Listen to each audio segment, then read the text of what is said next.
The wind howled through the baobab trees like 1,000 lost spirits, their gnarled branches clawing at the bruised sky. Rain fell in thick, slanting sheets, turning the red earth of the village path into a river of mud. Thunder cracked overhead, splitting the night like a spear through a drumskin. And there, in the center of the courtyard, drenched to the bone, stood Kofi Mensah, his hands clenched into fists, his chest heaving, his eyes locked on the woman before him.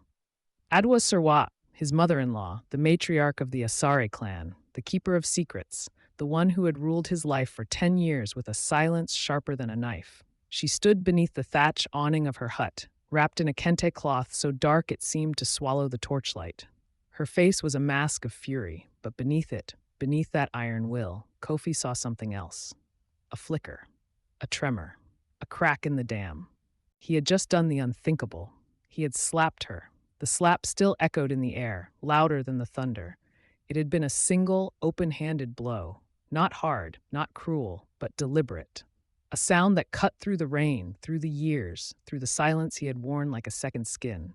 The entire village was gathered now. Neighbors, elders, children peering from behind their mothers' skirts, all frozen in shock. No one had ever raised a hand to Adwoa Serwa. Not since the day her husband, the great farmer Nana Ose, died in the river during the flood season. Not since she became the Oheneba, the queen mother of the Asare clan, the one who decided who married, who farmed, who spoke at the council fire. And Kofi, humble, quiet, always bowing, always saying, "Yes, ma'am, as you wish," had struck her. She raised her hand slowly, fingers brushing her cheek where the red mark bloomed like a flower. Her voice, when it came, was low, trembling with a rage so deep it seemed to come from the earth itself. You dare?" Kofi did not flinch. For the first time in 10 years, he stood tall. "Yes," he said. "I dare, because I am not a child. I am not a servant. I am a man. And today I finally remember what that means." A murmur rippled through the crowd. Some covered their mouths. Others stepped back as if fearing the wrath of the ancestors would fall like fire. Adwoa Serwa's eyes narrowed. "You will be cast out. You will lose your wife, your children, your land, everything. The ancestors will not forgive this." Kofi looked at her, not with fear, not with hatred, but with something deeper. Pity. "The ancestors," he said, "do not punish a man for standing up. They punish him for never standing up. And I have been on my knees for too long." He turned and walked away, bare feet sinking into the mud, his silhouette vanishing into the storm. Behind him, the village watched in stunned silence. And as the rain washed over the red earth, the story of how Kofi Mensah came to that moment, how a quiet man, a dutiful son-in-law, a man who once feared his own shadow, finally found his voice, began. It began, not with fire or war, but with a bowl of fufu. 10 years earlier, the village of Asantekwa was alive with the scent of roasted plantain, the clatter of mortars and pestles, the laughter of children chasing goats through the cassava fields. The sun hung heavy in the sky, golden and warm, and the river Pra sparkled like a ribbon of silver as it curled around the eastern edge of the village. Kofi Mensah, then 28, had just returned from the city, Accra, where he'd spent 5 years working as a clerk in a government office. He'd saved every cedi, every pessoa, dreaming of returning home, building a house, marrying a good woman, and living the life his father had once lived, a life of dignity, of land, of family. But the city had changed him. It had taught him to speak softly, to avoid conflict, to smile when insulted, to bow when challenged. It had made him cautious. Too cautious, some said. When he arrived in Asantekwa, he was greeted not with open arms, but with quiet scrutiny. The elders remembered his father, a proud man, a warrior in the old days, who once led a raid to recover stolen goats and returned with 3 captives and a new drum. But Kofi, he was different. He wore city clothes. He spoke English too well. He didn't know the names of all the herbs, didn't know how to call the rain with the Sankofa song, and worst of all, he had no wife. "A man without a wife," the village midwife, Auntie Ifua, once said, "is like a canoe without a paddle. He drifts, he drowns." So when Adwa Serwa approached him one evening at the market, her basket of dried fish balanced on her head, her eyes sharp as obsidian, Kofi knew this was not a casual greeting. "Kofi Mensah," she said, her voice like dry leaves on stone. "I hear you are looking for a wife." He nodded, bowing slightly. "Yes, ma. I would like to marry to build a home. She studied him. You are from the city. You have no farm, no cattle, no land. I have savings, he said, and I can work, I can learn. She smiled then, a thin, knowing smile. You can learn, but can you obey? He hesitated. I will do my best. Good, she said, because my daughter Essie is ready to marry. She is strong. She can cook kontamire. She can weave kente. She can birth strong sons. But she will not marry a man who does not know his place. Kofi swallowed. I understand. And so the marriage was arranged, not by Essie, not by Kofi, but by Adwoa. The wedding was simple. No city fanfare, no loud music, no dancing for hours. Just the elders, the libation poured at dawn, the kola nut broken with a prayer to the ancestors, and the ntamkra, the ritual where the bride and groom feed each other fufu and soup from the same bowl. Essie was beautiful. Her skin was the color of polished mahogany, her eyes large and dark, her laughter soft like wind through reeds. But she said little. When Kofi looked at her, she looked at her mother. And Adwoa stood at the edge of the ceremony, arms crossed, watching. After the wedding, Kofi moved into the Asare compound, 3 mud huts, a cooking shed, and a small field where yams and cassava grew. He was given a corner of the land to farm, but only under Adwoa's supervision. You will plant what I say, she told him. You will harvest when I say. You will sell what I say. At first, Kofi accepted it. He was grateful. He had a wife, a home, a family. But the rules came fast. You will not speak at the elders' council. You will not visit your mother without my permission. You will not spend your money on city clothes. You will not argue with your wife. You will not question my decisions. Why? Kofi once asked, after she forbade him from buying a new hoe. Because, Adwoa said, a man who questions a woman is a man who has forgotten his roots. The woman is the kra, the soul. The man is the hunm, the breath. The breath must follow the soul. Kofi nodded. He always nodded. But inside, something began to stir. It started small. Essie would come to him at night, whispering, I wish we could go to Kumasi, just for a day, to see the market, to hear the drums. We can't, Kofi would say. Your mother says it's too far, too dangerous. But I want to go, Essie would whisper, her voice trembling. And you are my husband. Kofi would look at her, his heart aching. I am, he'd say, but I am also her son-in-law. And he would turn away, pretending to sleep. Then came the children. First, Kwame, a boy with Kofi's eyes and Essie's smile. Then Amma, a girl with a laugh that could wake the dead. Kofi loved them fiercely. He would carry them on his shoulders through the fields, tell them stories of Anansi and the sky god, teach them to fish in the pra with handmade nets. But Adwoa controlled everything. She named the children. She chose their clothes. She decided when they ate, when they bathed, when they slept. When Kwame turned 5, he wanted to go to school in the next village. Adwoa refused. Too far, she said. Too many bad influences. Kofi pleaded. He needs to learn. He needs to be strong. He will learn from me, Adwoa said. And strength is not in books. It is in obedience. Kofi bit his tongue. But the breaking point came with Amma. When Amma turned 8, she fell ill. Fever, chills, a cough that rattled her tiny chest. The village Oba, the healer, came and burned herbs, chanted, tied a red thread around her wrist. But the fever did not break. Kofi begged Adwoa to take her to the clinic in Kumasi. No, she said, the spirits are angry. We must appease them, not run to machines, Kofi argued. The clinic has medicine, real medicine. And what of the ancestors? Adwoa snapped. Will the clinic call them? Will the clinic pour libation? No, only we can do that. Kofi spent the night by Amma's side, wiping her brow with a damp cloth, singing her lullabies, praying to the sky, to the earth, to any god that would listen. At dawn, Amma's breathing grew shallow. Kofi ran to the healer. She needs a hospital. Now. The Oba shook her head. Adwoa has forbidden it. The ancestors will punish us if we break tradition. Kofi stood in the center of the courtyard, trembling. He looked at his daughter, pale and weak, her small hand clutching a wooden doll he had carved for her. He looked at Adwoa, sitting on her stool, eyes closed, chanting to the spirits. And in that moment, something inside Kofi snapped. He picked up Amma and ran. He ran barefoot through the cassava fields, across the bridge over the pra, past the market, past the goat pens, past the startled villagers who called after him. Kofi, stop! The ancestors will curse you. He didn't stop. He reached the clinic 2 hours later, his feet bleeding, his chest burning, Amma limp in his arms. The nurse took one look and called for the doctor. Amma had pneumonia. She needed oxygen, antibiotics, IV fluids. She survived. But when Adwoa found out, she was furious. You defied the ancestors, she screamed at Kofi. You brought shame on this family. You endangered your daughter's soul. Kofi stood in the doorway of his hut, Essie beside him, tears in her eyes. I saved her life, he said. You disobeyed, Adwoa hissed, and disobedience is a disease worse than fever.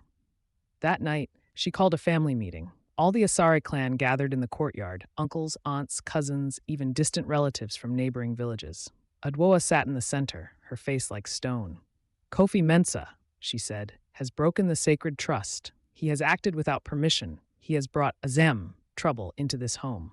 Kofi stood, silent. Therefore, she continued, he will be punished. He will give up his share of the harvest for 3 years. He will not speak at any family gathering. He will not touch his children without my permission. And if he disobeys again, he will be cast out. The elders murmured. Some nodded. Others looked away. Kofi said nothing. But Essie stepped forward. Mother, she said, her voice small but clear. He saved Amma. He is a good man. Adwoa's eyes flashed. A good man? A good man obeys. A good man knows his place. Essie looked at Kofi. He is good. He is kind. He works hard. He loves us. And yet, Adwoa said coldly, he defied me, and that is unforgivable. Essie turned to the elders. Is it not written in the Adinkra symbols? Sankofa, go back and fetch it. Ginyame, except for God, but also Nyame Dua, God's altar, and Dwenemen, ram's horn, which bends but does not break. She took a breath. My husband bent, but he did not break, and when Amma was dying, he stood. He did not bow. He did not wait. He acted. Is that not the mark of a man? The courtyard fell silent. Adwoa rose slowly. You defend him? I defend us, Essie said. Our family, our children, our future. Adwoa stared at her daughter, then at Kofi. You have poisoned her, she said to Kofi, with city thoughts, with pride, with disobedience. Kofi finally spoke. No, Ma, he said, I have not poisoned her, I have awakened her, and I will not apologize for saving my child. Adwoa's face twisted. You will regret this. She turned and walked away, but the punishment stood. Kofi lost his harvest share. He was silenced. He could not touch his children without permission, and for the next 2 years he obeyed. But something had changed. He began to watch. He watched how Adwoa controlled the village council, how she decided who farmed where, who married whom, who could borrow money from the Susu group. He watched how she used tradition as a weapon, how she twisted proverbs to justify her will. A child who does not honor his elders will never prosper. The hen does not crow, the cock does. A tree with deep roots is not shaken by the wind. But Kofi began to question, what if the hen is wise? What if the cock is wrong? What if the wind is trying to uproot a poisoned tree? He began to read, books smuggled in by a cousin from Accra. He read about democracy, about human rights, about the Ubuntu philosophy. I am because we are. But also, I am me because I choose. He started teaching Kwame and Amma at night, not just farming, but reading, writing, history. He told them about Kwame Nkrumah, about the Pan-African movement, about how even great leaders had to challenge their elders. But what if grandmother finds out? Kwame whispered one night. Kofi smiled. Then we will face it, together. And Essie, she began to change. She started speaking up at family meetings. She questioned Adwoa's decisions. She even went to Kumasi, alone, to buy medicine for Amma when the fever returned. Adwoa noticed. She summoned Essie. You are becoming like him, she said. Defiant, disrespectful. Essie looked her in the eye. I am becoming myself. Adwoa's hand shot out. She slapped Essie. The sound echoed through the hut. Kofi, who had been outside chopping wood, dropped the axe and ran inside. He saw Essie on the floor, hand on her cheek, tears in her eyes, and Adwoa standing over her, breathing hard. Kofi's blood turned to fire. He stepped forward. Adwoa sneered. You dare? You will lose everything. Kofi looked at his wife, at his children, peeking from behind the curtain. Then he looked at Adwoa and he said quietly, You hit my wife. She disrespected me. No, Kofi said. She lived. He turned and walked out. That night, he sat by the fire, staring into the flames. Essie came to him, her cheeks still red. She will punish us, she whispered. I know, Kofi said. We might lose the land, the children. I know. She touched his face. But I am proud of you for not hitting her. Kofi smiled sadly. I wanted to. But hitting her, that would make me like her. And I refuse to become the monster I hate. Essie leaned her head on his shoulder. Then what do we do? Kofi stared into the fire. We wait. And so they waited. The punishment came swiftly. Adwoa declared that Kofi and Essie could no longer live in the family compound. They were given a small hut at the edge of the village, near the cassava fields, far from the center, far from the elders, far from her. They were cut off from the Susu group. No loans, no support. The children were allowed to visit, but only on Sundays and only under Adwoa's supervision. Kofi and Essie worked harder than ever. They farmed their small plot, sold cassava at the market, made kente cloth at night. They lived on little, but they lived with dignity. And they talked. They talked about freedom, about love, about what it meant to be a family. Kwame and Amma began to see their parents differently. They saw strength in Kofi's quiet resolve. They saw courage in Essie's quiet rebellion. One day, Kwame asked, "Father, why did you not fight grandmother?" Kofi thought for a long time. Because, he said, fighting with fists only makes more fists, but fighting with truth, that can change the world. Amma, now 10, said, "But grandmother is strong." "Yes," Kofi said, "but strength without justice is just tyranny, and tyranny never lasts." Meanwhile, Adwoa watched. She saw the children visiting their parents more often. She saw villagers bringing food, offering help, whispering kind words about Kofi and Essie. She saw her power weakening, and she began to fear, not of Kofi, not of Isai, but of the idea they represented. The idea that a man could be strong without being cruel, that a woman could be wise without being silent, that a family could be built on love, not fear. She tried to tighten her grip. She spread rumors. Kofi is cursed. He will bring drought. She bribed the Oba to say Amma's recovery was due to her prayers, not the clinic. She told the elders that Kofi was poisoning the children's minds with foreign ideas. But the more she tried to control, the more people resisted. One day, a young man named Yaw, who had just returned from university, stood up at a village meeting. "Adwoa Serwa," he said, "you are respected, but respect is not the same as fear, and fear is not leadership." The crowd murmured. Adwoa stood. "You are young. You do not understand our ways." "I understand," Yaw said, "that a village is not a prison, that children should go to school, that women should speak, that men should not be silenced." Adwoa's face darkened. "You will regret this." But Yaw did not back down, and more followed. Auntie Efua, the midwife, said, "I have delivered hundreds of babies, and I say this, a mother should not fear her own daughter-in-law. A grandmother should not control her grandchildren's lives." The kola nut was passed. No one broke it for Adwoa. She sat, alone in the center of the courtyard, the torchlight flickering on her face, and for the first time she looked old. But the final test came with the great drought. For 3 months, no rain fell. The pra shrank to a muddy trickle. The cassava withered, the yams turned to dust, the chickens died, the goats grew thin. The elders called a Sankofa ceremony, a ritual to call the ancestors to beg for rain. Adwoa led the ceremony. She poured libation, she chanted, she danced, but the sky remained clear. The people began to whisper. "The ancestors are angry," some said. "No," others said. "The ancestors are waiting. They want change." And then, one night, Kofi had a dream. He saw his father, standing in a field of golden corn, holding a staff made of sese wood. "My son," the spirit said, "you have been silent for too long. But silence is not wisdom. Wisdom is knowing when to speak, when to act." Kofi woke with a start. He told Essie. "I think," he said, "we must do something." The next day, he gathered the young men of the village. "We cannot wait for rain," he said. "We must make water." They looked at him like he was mad. "How?" one asked. "We dig," Kofi said. "We dig deep. We find the underground river, the one the elders say flows beneath the hills." "But that's impossible," said another. "No one has done it in 100 years." "Then we will be the first," Kofi said. And so they began. For 2 weeks, they dug, through red earth, through rock, through roots and roots of old trees. They used picks, shovels, bare hands. They worked from dawn to dusk. Adwoa watched from her hut, arms crossed. "Foolishness," she said to her sister. "The ancestors will punish them for disturbing the earth." But on the 14th day, as the sun set, Kofi's pick struck something soft. He dug faster. And then water. A trickle at first, then a stream, then a gush. The underground river had been found. The young men cheered, they danced, they sang. And the next day they began building a canal, carrying the water to the fields, to the pra, to the village. The elders came, they saw, they marveled, and then the rain came, not from the ancestors, but from the sky.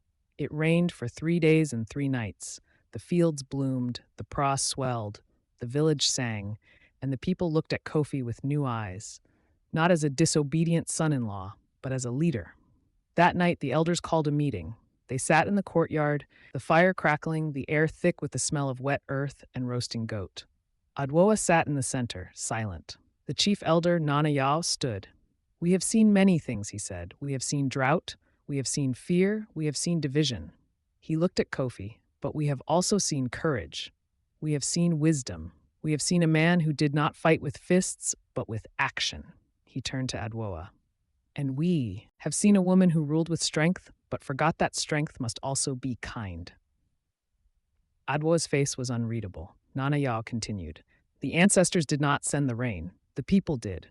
Through work, through unity, through change." He paused. "Therefore we say this. Kofi Mensah and Essie Asare shall return to the family compound. Their children shall live with them. Their land shall be restored. And Adwoa Serwa," he looked at her, "shall remain the queen mother. But she shall no longer have sole authority over the family. Decisions shall be made together, by all." A murmur of approval rose. Adwoa stood. Her hands trembled. "You would take my power?" she asked. "No," Nana Yao said. "We would share it, because a village is not one tree. It is a forest, and a forest needs many roots." Adwoa looked around. She saw her daughter standing beside Kofi, holding his hand. She saw her grandchildren, Kwame and Ama, smiling at their parents. She saw the people, her people, nodding, smiling, hopeful. And for the first time in decades, she felt small. She sat down and said nothing. The next morning, Kofi and Essie moved back into the family compound, but not into Adwoa's hut. They built a new one, near the old one, but separate, a home of their own. And Adwoa, she still lived in her hut. She still wore her kente. She still spoke at the council, but she changed. She began to listen. She allowed Kwame to go to school in Kumasi. She let Ama learn to read and write. She even apologized once to Essie in private. "I was afraid," she whispered, "afraid of losing what I had built, afraid of being forgotten." Essie hugged her. "You will not be forgotten," she said, "but you must let others grow." And so, peace returned. But the story was not over. Because one evening, as the sun set behind the baobab trees, painting the sky in hues of orange and purple, Kofi stood in the courtyard, looking at the hut where Adwoa lived. Essie came to him. "You are thinking," she said. "Yes," he said. "I am thinking about the slap." "The one you gave her?" "No," Kofi said. "The one I almost gave. The one I wanted to give. The one that would have made me no better than her." Essie smiled. "But you didn't." "No," Kofi said. "I didn't, and that was my victory." He looked at the sky. "I used to think that being a man meant being strong, but now I know it means being free, free to choose, free to love, free to stand." Essie took his hand. "And you stood," she said, "not with violence, but with truth." Kofi nodded. "And that," he said, "is why I say the day I slapped my mother-in-law was the day my life finally began. Not because of the slap, but because after it, I was no longer afraid. I was no longer silent. I was no longer a shadow." He turned to her. "I was a man." And as the stars blinked into life above us on Tekwa, the drums began to play, softly at first, then louder, a rhythm that spoke of healing, of hope, of a new dawn. But the storm was not done. Because that night, as Kofi slept, a knock came at the door. He opened it. It was the university student, his face pale. "Kofi," he whispered. "Adwoa Serwa, she is gone." Kofi's heart stopped. "Gone? Where?" "Not dead," Ya said, "but she left a note. She said she is going to the mountains, to the cave of the Akiami, the elders of old. She said she must speak to the ancestors. She said she must ask for forgiveness." Kofi stared. "She's alone?" "Yes, she left at midnight, took only a staff and a cane, bag of kola nuts." Kofi looked at Essie, who had come to the door. "We must go after her," Essie said. Kofi nodded. They gathered the young men. They packed food, water, torches, and they set out into the jungle, up the rocky path to the mountain, where the air grew thin and the wind howled like a spirit. They found her at dawn. She was sitting at the mouth of the cave, wrapped in her kente, her face gaunt, her eyes closed. She did not hear them at first. Then she opened her eyes and saw Kofi. "You came," she said. "We did," Kofi said. "I came to beg the ancestors," she said, "to ask why I was wrong, why my way failed." Kofi knelt before her. The ancestors do not punish for being strong, he said. They punish for being blind. You were not wrong for leading. You were wrong for not listening. Adwa looked at him. I was afraid, she whispered. Afraid of change. Afraid of being replaced. And now? Kofi asked. She smiled, a real smile for the first time in years. Now, she said, I am afraid of not changing. She stood and took Kofi's hand. I was wrong, she said, and I am sorry. Kofi squeezed her hand. And I, he said, am sorry I slapped you. She laughed, a soft, broken sound. I deserved it, she said, but I am glad you did not do worse. They walked back to the village together, and when they arrived, the people gathered. Adwoa stood before them. I have been to the mountain, she said, and I have spoken to the ancestors, and they told me this: a leader is not one who commands, a leader is one who serves. She looked at Kofi, and I see now that my son-in-law, he is a true leader, not because he defied me, but because he saved me. The people cheered, and from that day on, things changed. Adwoa stepped back from absolute rule. She formed a council of elders, youth, women, and men. She taught Kofi the old ways, not to control, but to preserve. And Kofi taught her the new ways, not to dominate, but to grow. The village flourished, and Kwame and Amma, they went to school. Kwame became a teacher, Amma became a nurse. And every year on the anniversary of the drought, the village held a festival, not to call the ancestors, but to thank them. And at the center of the festival was a new Adinkra symbol carved into a wooden post, Nira, God's blessing, and beneath it, written in gold, a man is not measured by how he obeys, but by how he chooses. Years passed. Kofi grew older, his hair turned silver, his back bent slightly from years of farming, but his spirit remained strong. And one evening, as he sat by the fire, Amma came to him. Father, she said, I have a question. Yes, my child? Why did you say the day you slapped grandmother was the day your life began? Kofi smiled. Because, he said, before that day, I was not alive. I was just existing. I was a shadow, a servant, a man who said yes to everything even when his heart said no. He looked at the fire. But when I stood, when I chose to act, even if it was wrong, I lived. I felt fear. I felt anger. I felt love. I felt free. He looked at her. And freedom, my child, is the only thing worth fighting for. Not with fists, not with hate, but with truth. Amma hugged him, and as the fire crackled, the wind whispered through the baobab trees, carrying the scent of rain, of earth, of home. And Kofi knew he had not just saved his family, he had saved a way of living, a way where elders are honored but not feared, where tradition is respected but not weaponized, where a man can be strong without being cruel, where a woman can be wise without being silent, where a slap, not of violence, but of awakening, can be the beginning of everything. And as the stars watched over Asantequa, the drums began again, softly, then louder, then joyful. Because the village was not just surviving, it was thriving. And the story of Kofi Mensah, the quiet man, the dutiful son-in-law, the man who slapped his mother-in-law, became a legend. Not because he struck her, but because he woke up, and in waking, he woke them all. So my children, listen well. The greatest strength is not in the fist, but in the choice, to obey blindly or to stand, to fear tradition or to honor it with courage, to live in silence or to speak with truth. Kofi did not become a hero because he defied his mother-in-law. He became a hero because he defied fear. And in that defiance, he found his voice, his purpose, his life. And so can you. Because every person has a moment, a crossroads where they must choose to bow or to stand. And when you choose to stand, that, my friends, is the day your life finally begins. So tell me, when will you stand?